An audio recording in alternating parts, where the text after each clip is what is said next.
Hello friends, this is Sakshi and you are my YouTube channel Enjoy Learning with Sakshi Pandey। आज की video में हम कर रहे हैं कक्षा 7वीं हिंदी का पाठ नंबर 6 रक्त और हमारा शरीर, जिसके लेखक है यतीश अग्रवाल, जिनका चित्र आप यहाँ देख सकते हैं। सूक्ष्मदर्शी द्वारा रक्त की जांच होती है, अर्थात जो माइक्रोस्कोप होता है उसी से ब्लड टेस्ट होता है। खून भानुमति का पिटारा है, क्योंकि रक्त दिखने में जो द्रव के भांति होता है, परंतु इसके विपरीत उसके अंदर एक अलग दुनिया का ही प्रतिबिंब होता है। रक्त दो भागों में विभाजित होता है। एक भाग तरल रूप में होता है, जिसे हम प्लाज्मा के नाम से जानते हैं। दूसरे भाग में हर प्रकार व आकार के कण होते हैं। कुछ सफ़ेद होते हैं तो कुछ लाल और कुछ रंगहीन होते हैं। ये सब कण प्लाज्मा में तैरते रहते हैं। अर्थात खून जो होता है दिखने में सिर्फ और सिर्फ एक द्रव पदार्थ लगता है, पर इसके अंदर की दुनिया एकदम विस्मय यानी एकदम शॉक करने वाली होती है। इसकी अंदर की दुनिया को हम भानुमति का पिटारा कहते हैं, because there are lot of things. इसके अंदर बहुत सारी चीज़ें होती हैं। मेनली इसको 2 पार्ट्स में डिवाइड किया गया है। एक है वो लिक्विड फॉर्म जो कि तैरता रहता है, जिसे हम प्लाज्मा के नाम से जानते हैं, और बाकी इसमें छोटे छोटे अलग अलग तरह के कण होते हैं यानी सेल्स होते हैं। कुछ सफ़ेद होते हैं यानी कुछ वाइट कलर के होते हैं, जिन्हें हम वाइट ब्लड सेल्स कहते हैं। कुछ रेड होते हैं जिन्हें हम रेड ब्लड सेल्स कहते हैं, और कुछ ऐसे होते हैं जिनमें रंग ही नहीं होता। और ये सारे जो छोटे छोटे सेल्स हैं, छोटे छोटे कण हैं, ये सब प्लाज्मा में तैरते रहते हैं। और खून में इतनी सारी चीज़ें हैं, इसी वजह से उन्हें भानुमति का पिटारा कहा जाता है। अब देखते हैं रक्त से जुड़ी जानकारी। रक्त को 4 मुख्य वर्गों में बांटा गया है।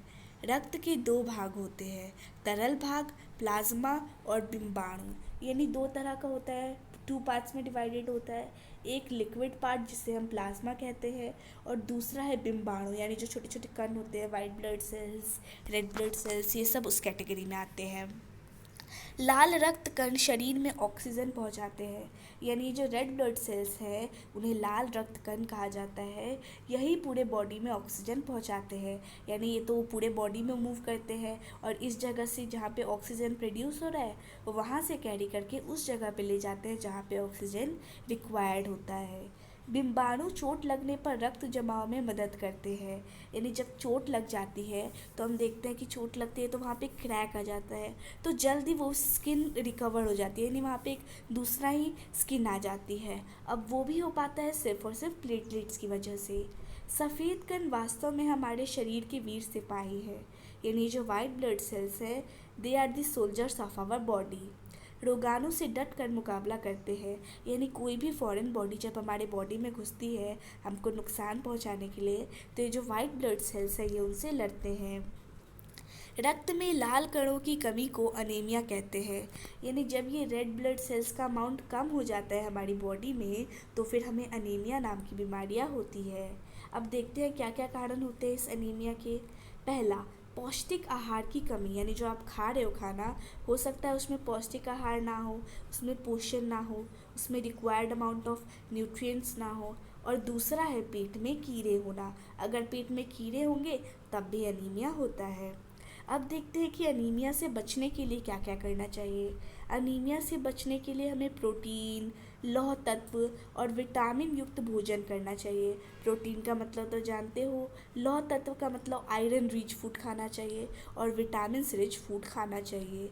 साफ़ सफाई का ध्यान बहुत ज़्यादा रखना चाहिए, ये नहीं कि कहीं का भी खा लिया, कहीं का भी पानी पी लिया, ये सब। अगला टॉपिक है रक्तदान यानी ब्लड डोनेशन। 18 वर्ष से अधिक उम्र का व्यक्ति रक्तदान कर सकता है, और इससे शरीर को कोई नुकसान नहीं होता। कभी कभी जब मेजर एक्सीडेंट हो जाते हैं, बहुत ज़्यादा ब्लड गिर जाता है, तो उस इंसान के शरीर में ब्लड की कमी होती है, और ऐसे में उसी की ब्लड की रिक्वायरमेंट को पूरी करने के लिए उसी के ब्लड ग्रुप से जो दूसरा इंसान जिसका वही ब्लड ग्रुप होगा वो उसे ब्लड डोनेट करता है। ठीक है, और 18+ जो लोग होते हैं वो लोग ब्लड डोनेट कर सकते हैं। और ये नहीं कि हम ब्लड डोनेट कर देंगे तो हमें कुछ हो जाएगा, क्योंकि हमारी बॉडी रोज़ बहुत सारा ब्लड प्रोड्यूस करती है। रक्तदान से हम किसी ज़रूरतमंद की सहायता कर सकते हैं, और हमारे एक रक्तदान करने से हो सकता है किसी को नया जीवन मिल जाए, इसीलिए रक्तदान को जीवन दान के नाम से भी जाना जाता है। तो यहाँ पे हमारा आज का चैप्टर ख़त्म हो जाता है। Wish you like the video. Thanks for watching the video.